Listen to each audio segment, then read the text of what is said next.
안녕하세요. 마음의 안따입니다. 네, 여러분 오늘은 우리가 성격 장애의 8번째 시간으로서 회피성 성격 장애에 관련해서 함께 이야기를 나누어 보도록 하겠습니다.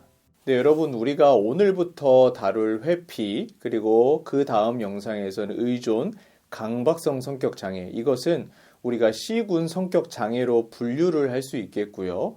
무엇보다 이 C군 성격 장애의 주된 특징이라고 한다면 그 핵심은 바로 불안과 두려움이라고 말할 수 있겠습니다. 우리가 이러한 불안과 두려움이라고 하는 큰 이해 아래서 오늘 회피성 성격 장애에 대해서 함께 다루어 보겠습니다. 네, 여러분, 회피성 성격 장애는 나 스스로가 열등하고 또 매력이 없다라고 생각하면서 또 예민하고 나 스스로에 대한 부정적인 감정을 계속 느끼면서 인간관계를 억제하는 성격이 바로 회피성 성격 장애라고 말할 수 있어요. 네, 이러한 회피성 성격 장애의 핵심 인지가 있다면 그것은 바로 나는 쉽게 다른 사람한테 상처받기 때문에 피할 거다라고 하는 이런 주된 인지가 작동을 한다고 보시면 되겠고요. 이러한 주요한 인지 아래에서 크게 두 가지의 특징이 있다라고 우리가 말할 수 있어요. 먼저 첫 번째, 이 회피성 성격 장애의 주된 특징 중에 하나는 뭐냐면 다른 사람과의 만남을 매우 불안해하고요. 또 두려워하고 그로 인해서 회피를 하게 된다라는 거예요. 여러분, 기본적으로 회피성을 갖고 있는 사람들은 그 기타 다른 사람들 있죠. 나를 제외한 모든 사람들을 위협적인 존재로 인식을 하고 있다는 것이고요. 또 하나는 다른 사람들은 나의 존재를 그저 받아줄 수 없다라고 생각을 합니다. 그리고 두 번째 주된 특징 중에 하나는 나 스스로에 대한 부정적인 평가를 자주 한다는 데 있어요. 여러분, 나 스스로를 부적절하다, 나는 부적절한 존재야 라고 생각을 계속해서 하고요. 또 하나는 내가 스스로 다른 사람들보다 열등하다라고 생각을 하고 있는 거예요. 그리고 또 하나는 나에게는 어떠한 매력이 없다, 아주 조금의 매력도 없다라고 생각을 하는 것이 바로 회피성이 갖고 있는 특징 중에 하나라고 볼 수 있겠어요. 네, 그래서 DSM-5에서는 이러한 회피성 성격 장애를 어떻게 진단을 하냐면 총 7가지가 있는데요. 먼저 첫 번째, 비판이나 거절, 인정받지 못함 등 때문에 의미 있는 대인 접촉이 관련되는 직업적 활동을 회피한다. 두 번째, 자신을 좋아한다는 확신 없이는 사람들과 관계하는 것을 피한다. 세 번째, 수치를 당하거나 놀림받음에 대한 두려움 때문에 친근한 대인관계 이내로 자신을 제한한다. 네 번째, 사회적 상황에서 비판의 대상이 되거나 거절되는 것에 대해 집착한다. 다섯 번째, 부적절감으로 인해 새로운 대인관계 상황에서 제한된다. 여섯 번째, 자신을 사회적으로 부적절하게 개인적으로 매력이 없는 다른 사람에 비해 열등한 사람으로 바라본다.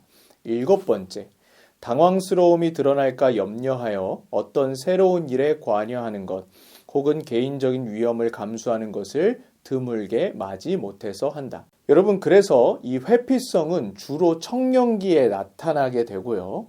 이 7가지 진단 기준 중에서 4가지가 충족이 되거나 그 이상일 때 우리가 회피성 성격 장애라고 진단을 해볼 수 있는 것이거든요.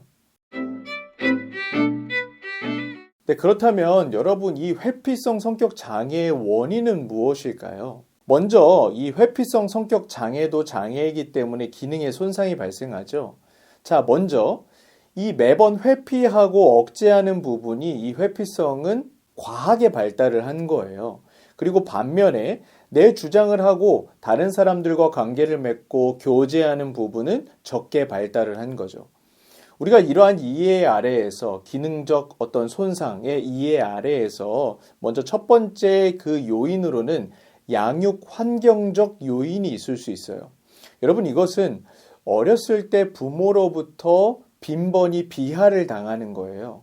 그리고 모욕을 당하고요. 또 배척을 당하고, 다시 말하면 지속적인 언어 폭력에 노출이 되었을 경우에 가장 심하게 상처를 받잖아요. 네, 이러한 어떤 양육 환경적 요인이 있을 수 있고, 두 번째는 수치심적 요인이다. 여러분, 성장 과정에서 그 어린 시절에 다른 사람으로부터 경험한 수치심, 네, 이것이 축적이 되었을 때, 그리고 이 수치심의 감정을 나 스스로가 떨쳐내지 못하고요, 오히려 계속해서 숨기고자 한 이러한 부분들이 추후에 어떻게 될까요? 나를 노출하는 것에 대한 부정적인 영향을 미치게 되기 때문에 네, 이 회피성이 생겨나게 된다라는 거죠.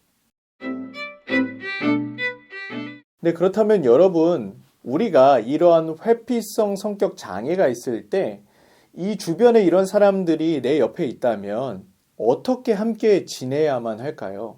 오늘은 두 가지를 좀 이야기해 보도록 하겠습니다. 먼저 첫 번째는요, 나 스스로 무언가를 주장할 때까지 기다리는 것이 필요해요.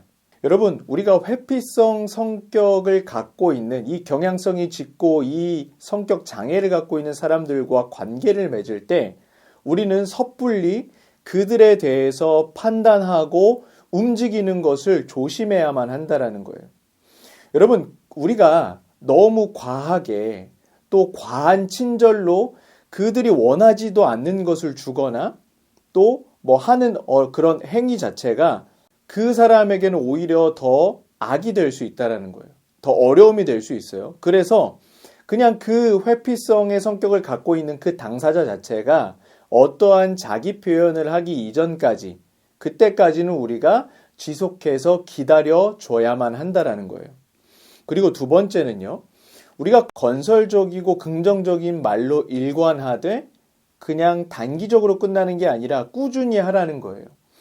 여러분, 아까 제가 앞에서도 이야기했지만 이 회피성의 성격을 갖고 있는 사람들은 기본적으로 나를 제외한 모든 사람들, 대부분의 사람들 그 자체를 불안해하거든요. 그리고 두려워해요.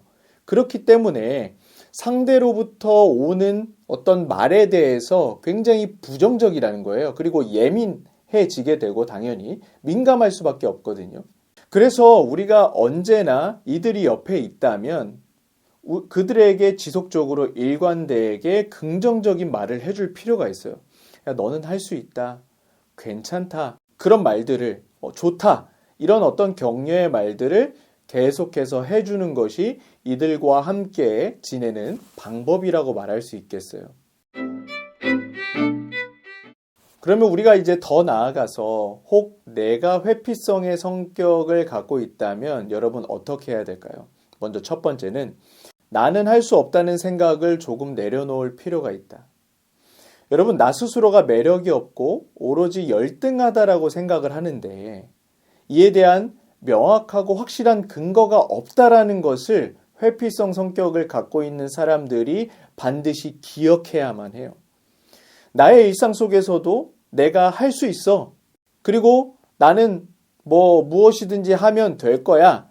라고 하는 그런 생각들, 이런 생각들을 부단히 해야만 한다라는 거고요. 마지막으로 두 번째는 뭐냐면 자기 주장을 할 필요가 있어요. 자기 주장. 여러분, 매일 내가 이 자기 주장을 함에 있어서 매일 내가 할 일을 좀 적어본다든지요. 또 나에게 필요한 것들을 누군가에게 이야기를 해본다든지 또 그 어떠한 것이 되었든지 간에 나를 계속해서 드러내고 내 의견을 내세우는 행동을 계속해서 해야만 한다라는 거예요.